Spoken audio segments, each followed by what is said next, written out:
네, 뉴스 정면 승부 매주 수요일에는요. 수요 스페셜 새 남자의 정치 수다와 함께하고 있습니다. 오늘은 강훈식 동국대 언론정보대학원 겸임교수 그리고 황성준 문화일보 논설위원과 함께하겠습니다. 두 분 나오셨네요. 안녕하세요. 안녕하세요. 자, 이 새해 첫 새 남자의 정치 수다예요. 네. 새해 복 많이 받으십시오. 새해 복 많이 받으세요. 새해 복 많이 받으세요. 오늘 뭐 아주 큰 뉴스들이 뻥뻥 네. 터져서 말이죠. 이거 그래서 여쭤보지 않을 수가 없습니다. 우리 황 의원님 처음 나와주셨으니까 일단 청와대에서 공식적인 입장은 나왔죠. 하지만 어떤 행동을 통해서 우리가 북한을 제재할 수 있을까? 이게 참 묘수가 없어 보이는데 이럴 때 어떻게 대처해야 되는 걸까요? 글쎄요, 이건 정말 어려운 일이죠. 네. 좀 뭐 여러 가지 뭐 주장이 나옵니다만은 북한의 핵이 이번에 변덕이라기보다는 일관된 노선이거든요. 네. 다만 이제 속도를 조절하고 어느 시기에 하느냐에 따라서는 뭐 상황이 다릅니다만은 그러면 이걸 어떻게 해야 될 건가? 우선 제가 교과서 같은 얘기를 한번 하겠습니다. 네. 국제정치학 교과서 한스 모겐소라고 하는 사람이 있는데요. 네. 이 사람은 이제 국제정치학을 하는 사람은 무조건 배웁니다. 찬성하든 반대든. 네. 이 사람이 그러면 핵 보유국에 대해서 어떻게 대응할 거냐. 네 가지 방법이 있다. 하나 우리도 핵을 무장을 해갖고 네. 서로 핵으로 견제를 하는 것. 두 번째는 뭐냐면은 이스라엘식 방법인데 바로 그 상대방의 핵을 선제 타격을 해서 아하. 예방 타격을 없애버리는 것. 네. 세 번째는 핵을 가진 동맹국의 해구산 속으로 들어가는 거. 우리로 치면 미국의 해구산에 네. 들어가는 거. 네 번째는 굴복하는 거다. 아하. 이렇게 나왔는데요.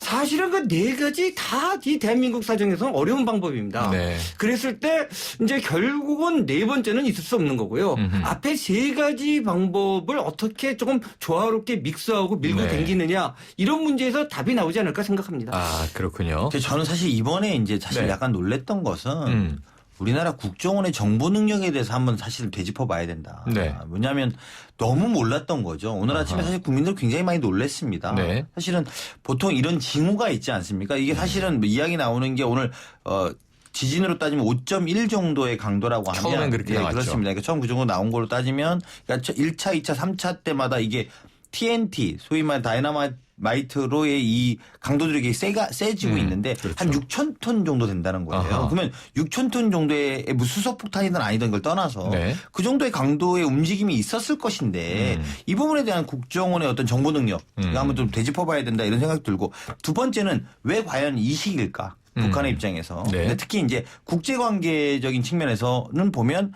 사실 미국의 대통령 선거를 무시할 수 없을 지점이 좀 있을 것 같습니다. 네. 즉 지금 이제 전략적 오바마 정부에서 전략적 인내, 즉 압박과 기다림이라는 두 가지 전술을 쓰고 있는데요. 이것이 이제 무의미하다라고 이야기하고 싶었을 것이고 세 번째는 내일인가요, 모레인가요? 아무튼 김정은의 생일이라고 하죠. 생일? 네. 이제 그런 것까지 맞물리고 그다음에 7차 그 전당대회까지, 그러니까 노동자 대회까지 있는 거 보면 이런 것들을 맞물려서 국내 사정과 국제 사정을 다 기밀하게 놓고 어떤 터트린 측면이 있는데 그런 걸로 보면 사실 우리나라 국정원에서 이걸 좀 예측했었어야 되는 거 아닌가라는 그런 아쉬움은 좀 드는 대목이 있습니다. 네.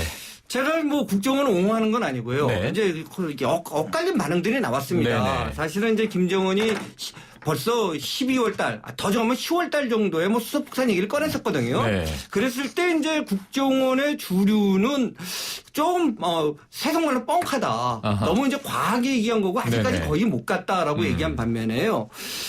사실 국군 화생방 방어사령부는 네. 좀 이걸 또 예측을 했습니다. 네. 실제로 지난 3일 날 공식적인 그 평가서를 낸 게 있는데요. 그 평가서에 의하면은 뭐냐면 2010년 5월에 이미 상원에서 핵융합 반응 장치를 갖췄고 13년 1월 20일 날 프라마스 집초 방식에 의한 핵융합 기술을 갖췄기 때문에 네. 이 얘기는 너 어렵게 들면 이렇게 생각하면 됩니다. 원천 기술은 획득했다. 아하. 근데 원천 기술이 있다고 해서 이제 응용 기술로 네. 상품화되는 건 아니잖아요. 그렇죠. 그렇기 때문에 이제는 글로 가고 있기 때문에 이럴 가능성이 있다라고 이미 국군 화생방 방어사령부는 이미 예측하는 예측을 보고서를 냈습니다. 사실은요. 아, 이 부분적으로 감지된 것도 있었다. 그런데 어쨌든 뭐 오늘 이 정부는 몰랐다. 이런 이제 분위기로 다 보도되다 보니까 네, 네. 그 다음이 문제인데요. 오늘 NSC 소집이 됐고요. 박근혜 대통령 이럴 때일수록 정쟁을 멈추고 국민을 위해서 힘을 모아야 한다. 이런 이야기를 했는데 네. 자, 한 교수님. 네. 앞으로 정치권 이 사안에 대해서 어떤 모습을 보일까요? 네, 오늘 그래도 참 비교적 다행스러웠던 건 NSC를 열고 대통령이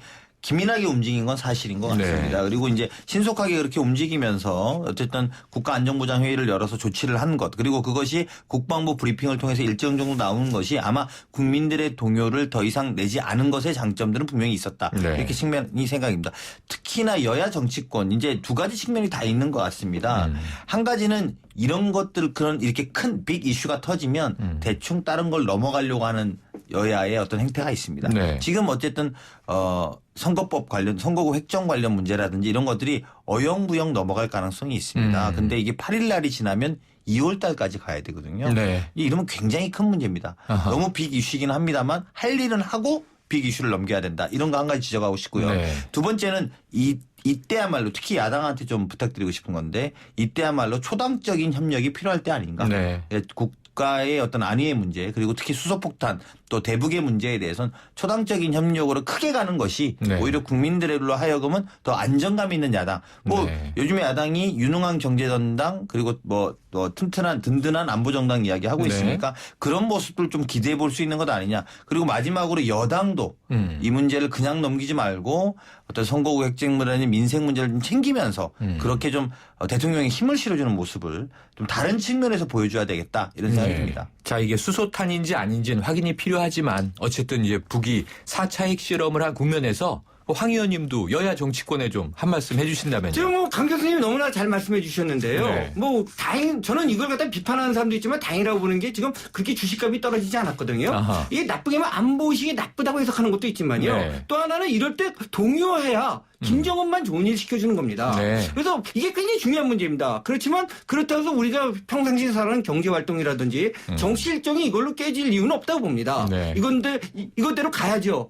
그리고 좀 잘 말씀하셨지만 여야가 뭐 국내 정치 문제라든지 경제 정책을 놓고 저는 뭐 대립해야 하는 것이 맞다고 봅니다. 어느 정도 그래야지 여야 간의 기란 관계가 생기니까요. 하지만 이런 안보 문제에서는 뭐 초당적으로 뭉쳐야 되고 그 초당적으로 뭉치라는 것이 꼭 여권이 무슨 야당을 뭐 하려고 하는 그런 또 정략으로 하지 말고 진짜 진정으로 대한민국의 안보를 지키는 자세를 여야가 같이 보여준다면은 국민이 여야 할 것 없이 박수를 치지 않을까 그렇게 생각을 합니다. 이 대목은 뭐 두 분의 의견이 일치하네요. 안보에는 여야도 없고 보수 진보도 없다. 뭉쳐야 한다.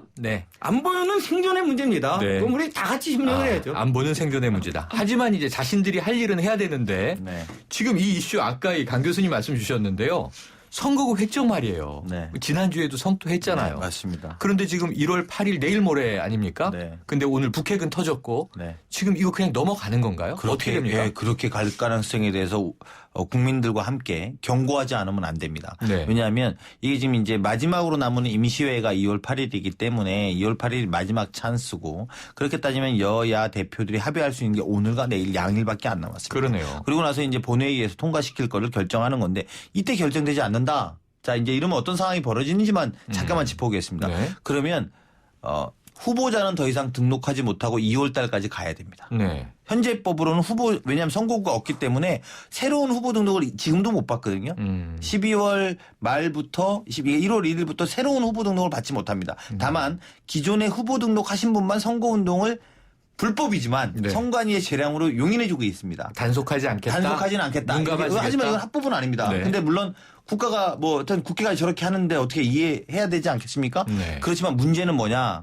지금에 또 한 번 더 이 텀을 넘기면 새로운 후보도 등록을 할 수 없습니다. 이건 굉장히 심각한 문제입니다.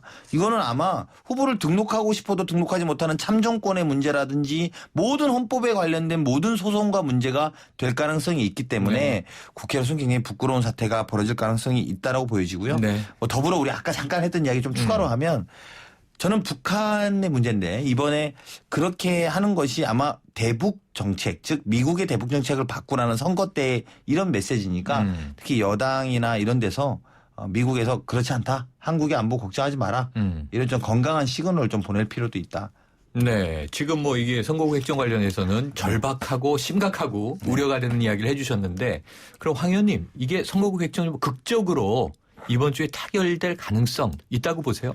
솔직히 말씀하면 저는 그렇게 됐으면 좋겠는 바람은 엄청난데요. 안 될 것 같다는 생각을 좀 현실은? 갖고 있습니다. 현실은. 네. 그게 안타까운데요. 진짜 이건 초유의 사태입니다. 네. 이거 뭐 아시다시피 이 행정부도 행정부지만 국회라는 것이 있어야 되는데 네. 지금 선거구 자체가 없는 상태 아닙니까? 네. 지금 위헌 판결은 났고 새로운 건 안 되고 진짜 이렇게 가면은요 저는 이렇게 생각합니다. 정정을 하는데 지금 국민은 여야할 것 없이 국회 자체를 불신하는 쪽으로 갑니다. 네. 이건 자체가 좋은 일 아니고 절대 불행한 일인데요. 여기서 여야가 뭐 약간의 이득을 보려다가는 저는 그게 아니라 여야가 공멸하는 아하. 진짜 국민으로부터 진짜 다 일제 부정당하는 꼴을 당할지 모른다. 그리고 그렇게 되는 것은 대한민국의 비극이다. 저는 그렇게 생각합니다. 대한민국의 비극이다까지 나왔습니다. 지금 이제 오늘 북핵 사태에서 선거구 획정 문제로 넘어왔는데요. 자, 3부는 여기까지 하고요. 4부로 이 이야기 계속 이어가도록 하겠습니다.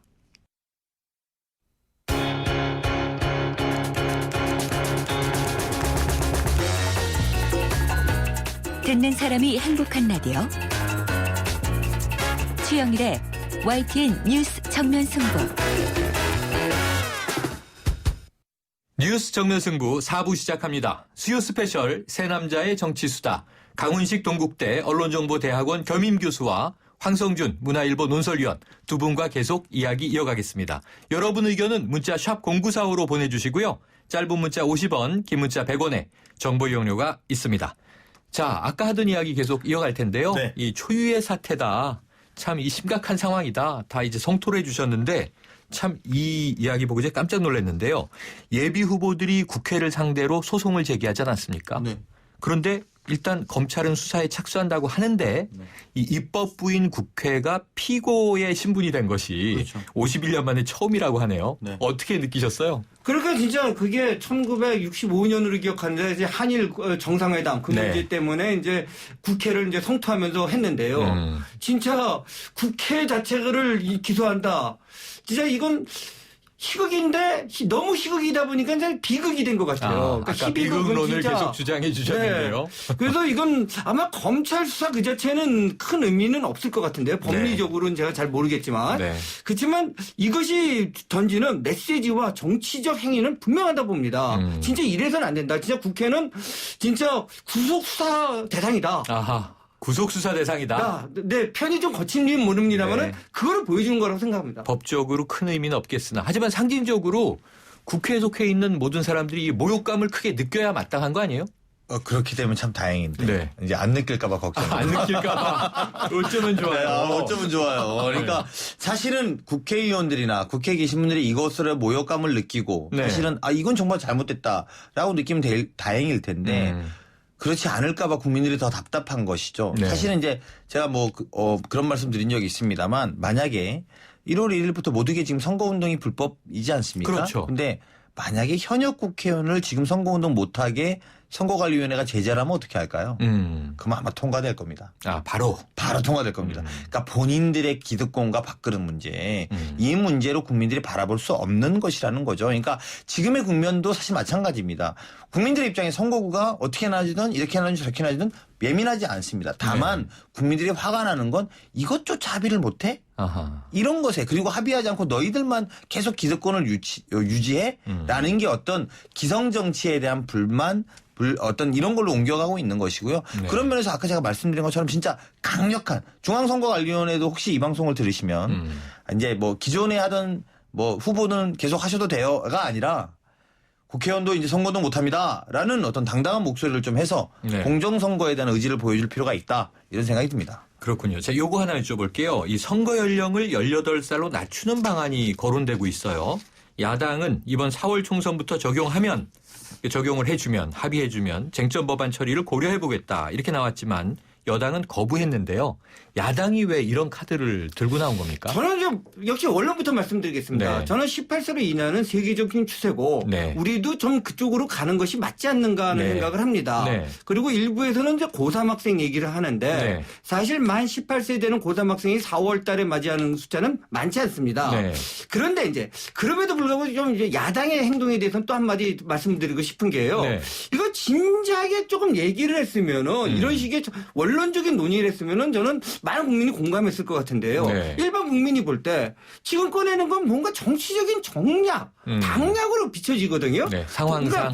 그러니까 실질적으로 안 그렇다 하더라도 그렇게 보여지는 좀 상황이 형성돼 있습니다. 네. 그리고 또 하나는 이제 고3의 문제는 요번 4월 총선이 아니라 이게 12월 달이 될 때, 네. 12월 달이 될 때 고3의 대부분이 만 18세가 돼서 치르거든요. 네. 요 문제가 또 하나의 또 이제 화두 내지는 쟁점이 될 거라고 생각을 합니다. 그렇군요. 자, 뭔가 타이밍이 이렇게 좀 이 의심을 받을 타이밍을 하필 골랐을까 하는 안타까움을 말씀해 주셨고, 하지만 18세로 가는 것은 세계적인 추세니까 여야가 합의하면 좋다 이런 입장이신 거죠. 네, 물론 그건 개인적인 입장입니다만은 네. 뭐 그쪽으로 가는 것이 나쁘진 않다고 생각합니다. 자, 이 얘기로 넘어가 볼게요. 청와대와 정의와 국회의장의 대립이 새해 들어서도 계속되는 양상입니다.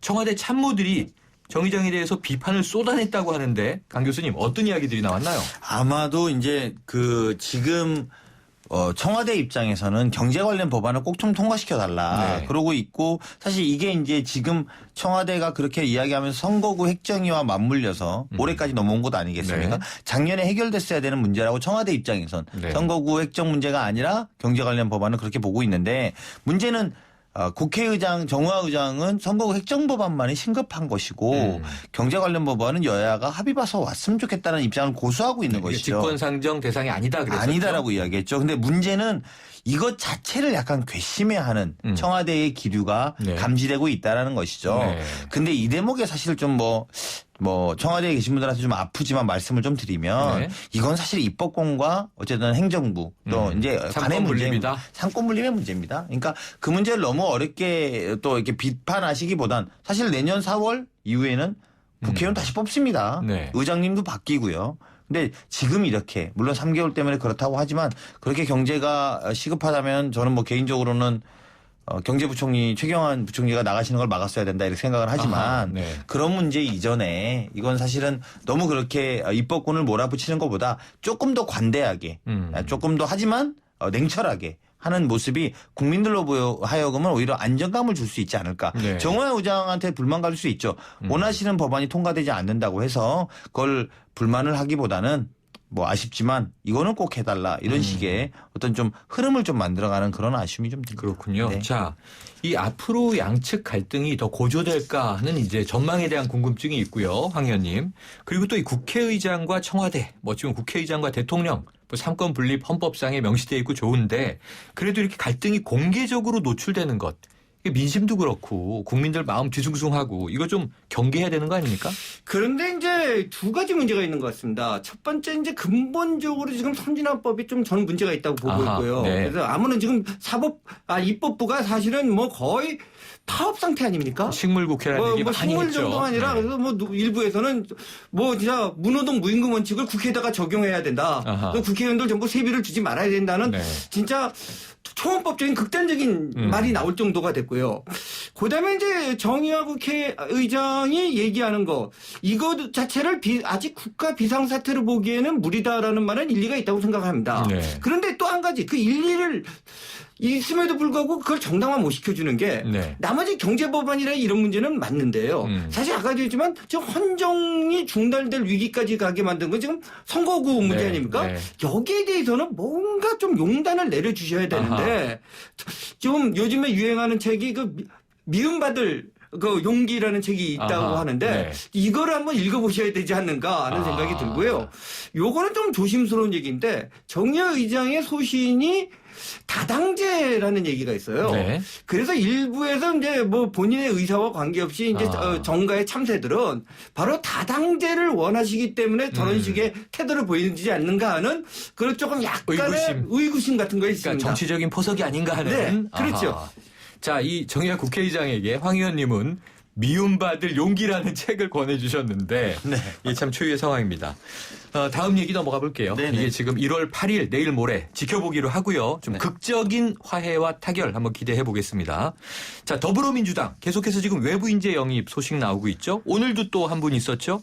자, 그런데 새누리당 김무성 대표는 우리 당에는 인재가 많다. 외부 수혈로는 일축한 상황인데 여야가 지금 새로운 인물 영입에 대해서 다른 모습 보이고 있어요. 어떻게 평가하십니까? 전 뭐 되게 좀 아픈 이야기 김무성 대표한테 해야 되겠습니다. 여당에. 네. 여당에. 왜냐하면 제가 사실은 지금 뭐 아직은 안철수 신당은 그렇게까지 나오지 않았지만 인 대표는 뭐 3호, 4호 이렇게 발표하고 있지 않습니까? 네. 근데 저는 지금 이제 뭐 과거에 20년 전에 소위 486 그 당시에 젊은 피 386이었죠.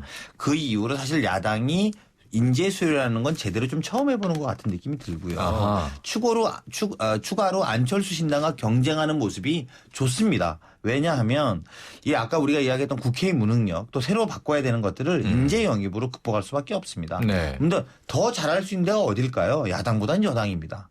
여당이 훨씬 더 풀도 좋지요. 그리고 모으려고 하면 더 많이 모일 거고. 훨씬 많이 모을 네. 수 있죠. 그리고 그게 어쨌든 국민들의 바람일 겁니다. 새로운 정치, 새로운 흐름을 좀 만들어서 국민들한테 어제 조동원 그 홍보본부장인가요? 네네. 새누리당에 그런 이야기 하지 않았습니까? 인재 영입 하나도 안 되는 새누리당.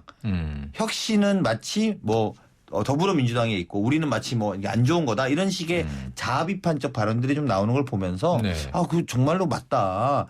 여당이 더 잘할 수 있는 건데 이 부분에 대해서. 근데 김무성 대표가 이 부분에 대해서 좀 자신감을 갖고 인재가 충분히 있다라고 할 것이 아니라 더 새로운 사람을 찾아서 또 네. 만들었으면 하는 바람입니다. 자, 인재 영입 관련해서요. 뭐 혁신과 연결되는 얘기일 텐데 이 강 교수의 여당 비판 황 의원님은 어떻게 보세요? 우선은요, 이제 강 교수님 말에 하나 꼬투리를 좀 잡고 싶으면은 꼬투리. 있는데요. 잡으셔야죠. 이번에 처음은 아닌 것 같고요. 특히 이제 제가 관심 갖는 이제 국방 안보 쪽에서는 그 전에 그 야당이 많이 인재를 영입했었습니다. 네. 근데 참 안타까운 게 그분들이 결국은 영입된 다음에 자신의 소신을 못 펴고 주변부에 돌린 경우였거든요.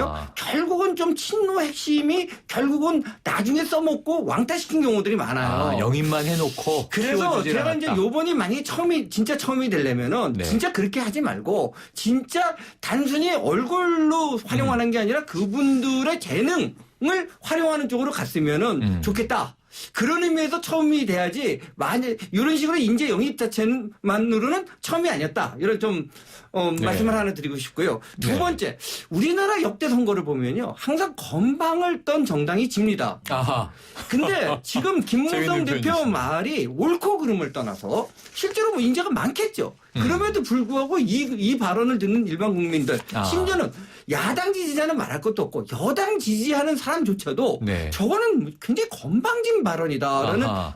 편을 들리거든요. 네. 다 있어도 없다고 참 숙이고 이래야 되는데 네. 뭐 우리는 인재 많다. 그래서 너 그렇게 인재 많은데 그러면 뭘 했느냐 이렇게 얘기하면 진짜 말만이 막히거든요. 네. 이거는 원칙에도 위반하지만 선거를 치르는 선거를 지휘하는 장수의 전략에서도 네. 잘못된 것이다. 그다음에 이런 것을 빨리 개선해야지 제대로 새누리당이 발전할 수 있다. 이런 말씀을 드리고 싶습니다. 더 낮춰야 한다. 낮은 모습 보여야 하는데 그런 말씀하시면 안 된다. 이런 이제 또 여당에 대한 비판을 같이 덧붙여 주셨어요. 그러면은 지금 아까 이야기한 대로 지금 안철수 신당 지금 또 어찌 보면 이 야권에서만 놓고 보면 네. 이 문재인 대표 체제 네. 인재 영입 경쟁을 벌이는 양상이잖아요. 네, 그렇죠. 지금 어디가 잘하는 거예요? 어디가 잘하는지 지금 현재 스코어. 네. 현재 스코어는 문재인 대표가 더 잘하고 있죠. 그렇습니까? 예, 왜냐하면 아직 안철수 의원 입장에서 신당이 만들어지지 않을 뿐더러 네. 이게 추가로 나오신 분들이 없어요. 근데 거기에 보면 문재인 대표 이때는 남성 3호 뭐 아직 드라마 네, 짝 같은 재밌네요. 이야기인데 여성 1호까지 나오지 않았습니까? 근데 네. 더 많이 나왔으면 좋겠고 저는 이제 오히려 이것 다만 아쉬운 건 한 가지 좀 문재인 대표한테 좀 지적하고 싶으면 네. 섹션은 있습니다. 첫 번째가 표창원 교수로 어쨌든 뭐 사회 문제, 두 번째가 경제 웹젠의 김병관 네. 의장, 세 번째가 어떤 외교 안보, 이수혁 전 안보. 수석이죠. 예, 그리고 나서 네 번째가 심리치료사이신 우리 김선현 박사. 예, 박사님까지 이렇게 해서 섹션은 있는데 네. 문제는 이게 컨셉이 없다라고 해야 될까요? 컨셉이 이게 없다. 왜 이런 이야기를 제가 드리냐면 처음에 있었던 표창원 교수는 소위 말하는 반박근혜 대통령. 네. 그러니까 현재 대통령 여당과 각을 세우는 느낌이었습니다. 네. 국정원 댓글 사건이나 이런 게 그런 거 있잖아요. 네. 두 번째 김병관 의장 때부터 반 안철수의 느낌이 좀 있었습니다. 네. 그러니까 뭐냐면 어떤 IT 전문가로서 자수성 간부. 근데 세 번째 와서는 또 다른 느낌이거든요. 이제 네. 이렇게 되면 사실은 인재 영입의 의미가 두 가지가 있는데요. 하나는 새로운 피를 수혈하는 게 있고 두 번째는 여당과의 전선을 만드는 데 도움이 됩니다. 네. 네. 우리가 이런 컨셉으로 선거를 치르겠어. 가령 예를 들면 지금 안철수 의원이 아직은 못하고 있습니다만 30대 40대를 수혈하겠다. 이렇게 네. 이야기했거든요. 그건 뭐냐면 기성전 정치는 좀 약간 좀 뭐라고 할까요? 올드하다. 네. 뭐 이러면서 이제 우린 젊은 정치를 하겠다라는 느낌을 준 것처럼 인재를 영입한 컨셉이 있어야 되는데 지금 더불어민주당이 아쉬운 건 컨셉이 뭐지? 도대체 뭘 위한 거지? 라는 부분에 퀘스천은 좀 있습니다. 네, 세세하게 분석해 주셨는데요. 아까 황 의원님 여당은 뭐 인재 영입 필요 없다 비판해 주셨으니까 야당 내에서 지금 분당으로 가고 있잖아요. 이 양대 세력의 이 경쟁 어떻게 보십니까? 저는 우선 뭐 문재인 대표가 그런 식으로 운동권이 아니라 세피를 수여하려는 노력, 그 노력 자체는 높이 삽니다. 네. 근데 제가 조금 비판적으로 보는지 모르겠는데요. 야구로 말하자면 대형 그 슬러거라든지 네. 진짜 완투승을 거두를 투수를 영입한 게 아니라 네. 잠깐의 구원 투수하고 약간의 뭐 그런 정도만 구한 게 아닌가. 야구에서는 물론 이제 미들맨이라 그래요. 미들맨. 네, 그분들 중간에. 영입했던 분들을 제가 너무 격화시켰는지 몰라도 그 파괴력이 결정적인 파괴력을 가진 아직 영입은 좀 없었다. 네. 이렇게 보고 있고요. 이제 안철수 신당 바로 그 이름의 문제입니다. 지금 안철수 개인당이거든요. 개인입니다. 당 이름부터가 안철수 신당입니다. 아직 정해진 것도 없고. 네. 그러니까 정확하게는 인재 영입에 앞서서 자신이 추구하는 노선이 뭔지, 그러니까 당명부터 좀 정해져야 될 것 네. 같고요. 거기에 따라서 인재를 영입해야 되는데 잘못하면은 그야말로 좋게 말하면은 친노하고 친박을 제외한 모든 세력 모이라고 하는데 네. 이게 잘못하면은 정말로 작탕이 될 가능성도 많다고 생각합니다. 그렇군요. 자, 이제 안철수 신당 1월 8일 내일 모레 당명 발표한다고 지금 이야기가 나왔고요. 나와있죠. 그다음에 보수와 진보를 아우르는 인사들을 투탑 체제로 영입하겠다 이런 이야기 나오고 있어요. 한번 뭐 지켜보고 나서 다음 주에 또 이 지금 안철수 의원은 부인하고 있습니다만 개인 사당이 아니다. 절대 부인하고 있습니다만 안철수 신당이라고 우리가 자꾸 부르니까 그런 이미지, 느낌은 드는데 다음 주에는 새로운 당명을 가지고 더불어민주당과 무슨 당이냐 한번 이야기를 나눠봐야 되겠죠. 오늘 두 분 말씀 감사드리고요. 오늘 수요 스페셜 새남자의 정치수다 강훈식 동국대 언론정보대학원 겸임교수 황성준 문화일보 논설위원과 함께했습니다. 감사합니다. 고맙습니다. 고맙습니다.